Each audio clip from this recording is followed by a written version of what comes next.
जय गुरुदेव. मी स्वाती सुहास फडके.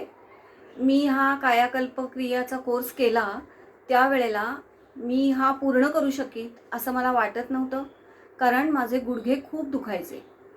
पण हा कोर्स करत असताना आणि करून झाल्यानंतर मला जे अनुभव आले ते मी आता तुमच्याबरोबर शेअर करत आहे. पहिली सगळ्यात महत्त्वाची गोष्ट म्हणजे या कोर्समध्ये मेडिटेशन, प्राणायाम आणि आसनं यांचा सुरेख पद्धतीने मिलाफ झालेला आहे. हा कोर्स म्हणजे खरं म्हणजे हा कायाकल्प हा प्राणायामासाठी कोर्स आहे असं सांगितलं जातं. परंतु प्राणायाम करत असताना स्वतःच्या श्वासाबरोबर राहा, स्वतःच्या शरीराकडे लक्ष द्या, अशा ज्या सूचना राजगुरुजी देतात त्यामुळे आपण आपोआप मेडिटेटिव्ह स्टेटमध्ये जातो.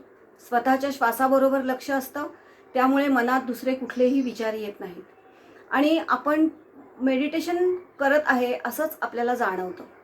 दुसरी गोष्ट अशी की जेव्हा ते आसनांच्या सूचना देतात त्यावेळेला ती आसन स्थिती होल्ड करून ठेवण्याची अवस्था, त्याचं महत्त्व ते वर्णन करून सांगतात. तसंच आसन पूर्ण झाल्यानंतर ते शवासनात जायला किंवा विश्रांती घ्यायला सांगतात. त्यावेळे आधी जी आसन क्रिया केलेली आहे त्याचे इफेक्ट जाणवतात, याकडे आपलं लक्ष वेधून घेतलं जातं. यामुळे आपल्याला आसनं करत असताना आणि केल्यानंतर त्याच्या पूर्णपणे इफेक्ट्स जाणवतात.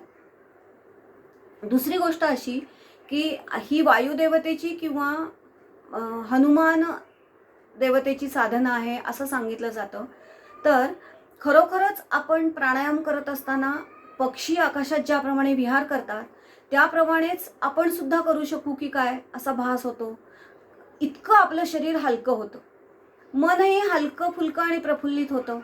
त्यामुळे एकत्रित रीतीने from doing to non doing meditation आपण करत असतो. जेव्हा आपण प्राणायाम करत असतो त्याच वेळेला मेडिटेशन आपोआप घडतं. आसन पद्धतीमुळे आपण जी क्रिया करतो त्या क्रियेत आनंद घेणं आणि ती क्रिया संपवून टाकायची नाही आहे, तर त्या क्रियेमध्ये करत असताना आनंद घ्यायचा, ही जी राजगुरुजी सूचना देत असतात सतत, त्याचाही आपल्या मनावरती खोल परिणाम होतो आणि आपण ही क्रिया करत असताना मोमेंट टू मोमेंट एन्जॉय करत असतो. हे सगळं केल्यानंतर त्याचा एकत्रित इफेक्ट असा जाणवला की माझी गुडघेदुखी कमी झाली. मी पूर्वी साधी मांडी घालूनही खूप वेळ बसू शकत नव्हते, आता मला पद्मासन सुद्धा घालता येतं. शिवाय उत्साह खूप वाढला, शरीर हलकं फुलकं झाल्याची जाणीव झाली.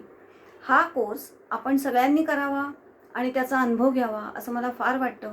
यासाठी राजगुरुजींनी नेहमी हे क्लास घेत राहावे आणि एक दिवस जरी याचा चुकला तरी काहीतरी चुकल्यासारखं वाटतं.